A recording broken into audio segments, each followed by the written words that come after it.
In this video, I am sharing a 4-step framework to build your elevator pitch in 3 minutes. At the end of the video, I will be sharing my elevator pitch that I wrote in 3 minutes using this framework to give you some inspiration. Before we get started in these 4 steps, there's 2 scenarios when you will deliver an elevator pitch. The first scenario is you're out at a bar, you're at a family gathering, and your uncle comes up and asks you, "Hey Matt, what do you do?"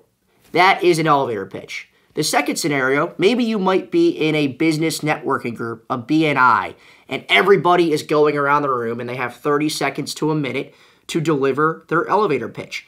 These 4 steps, this framework, can be applied to both of those scenarios. Step number 1, open with something unexpected, not predictable. My recommendation, open with a question. Think of all the elevator pitches you've either delivered or, even worse, that you've suffered through. They all start the same way. They're predictable and forgettable. Hi, my name is Matt. I work for XYZ organization. We do ABC. This same exact framework. We want to be different, unique, so that we are unforgettable. And how we do that is by opening your elevator pitch with a question. Start thinking of the elevator pitch as it's not a pitch. This is a conversation, a dialogue between me and you, or me and 30 people, whatever the scenario is that you're delivering your elevator pitch. And there's no better way to make that a dialogue, to make that a conversation, than to open with a question. Step number 2, based on the question you ask your audience, share how you help. But instead of saying, "I help, ... because that is, again, predictable, forgettable, I like to use the phrase, "I partner." That's just a personal preference. I got that from one of my sales coaches back in the day, Coach K, John Klimpchen. He's been mentioned on numerous videos on this channel. I partner is much stronger, it's stronger language than I help. Step number 3, you need a transition statement before your call to action. This statement is going to include that, you know what, you aren't a fit to partner with anybody or everybody, but if you fit this specific criteria, you might be able to help. And then step number 4 is your call to action. Here's an example of me using those 4 steps, the 4-step framework that I just shared, to build my elevator pitch for the product that I sell at IBM. I use these 4 steps and it took me 3 minutes to write this pitch.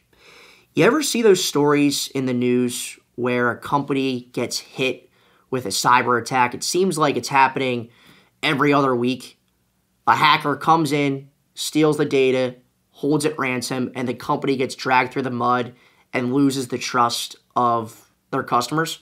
Well, that's what I do. I partner with Silicon Valley companies, security leaders within these companies, to make sure the corporate data on their endpoints, whether it's a mobile device or a laptop, is protected and secure. Now, I'm not saying that we're going to be a fit to partner and work with you folks, but if you have iOS devices, Androids, Windows laptops in your environment, we might. I post a ton of content, interesting and entertaining content. I think you're going to find it pretty funny on LinkedIn on a weekly basis. Let's connect there. If any of that content resonates with you and you have other questions and want to learn if we might be a fit to partner and work together, send me a message. More than happy to hop on a 30-minute call to see if we can be partners. That's it. 4-step framework. Again, we're going to start with a question to bring the audience in to the elevator pitch. Step number 2, I partner with instead of I help. Explain exactly how you help companies solve the problem based on the question you proposed. Step number 3, a transition statement before the call to action indicating that, you know what, I'm taking the pressure off. You know what, I am not a fit for everybody. And then step number 4 is your call to action. My call to action is I want people to go to my LinkedIn because I post a ton of content like I mentioned in that elevator pitch. I want them to consistently see my face and name in their LinkedIn feed to build more trust and credibility. Stop watching this video right now. use those four-step framework, that four-step framework I just shared, to write your elevator pitch in 3 minutes. And what I want you to do is once you write it out in the comment section below. Whoever has the best elevator pitch, I will send a $50 Amazon gift card to you. Thank you so much for watching, guys. Check out this video right here of my 1-minute sales pitch for the product I sell at IBM. It's very, very, very similar and a bit more fun than this elevator pitch I just delivered. Thanks for watching, guys. We appreciate you.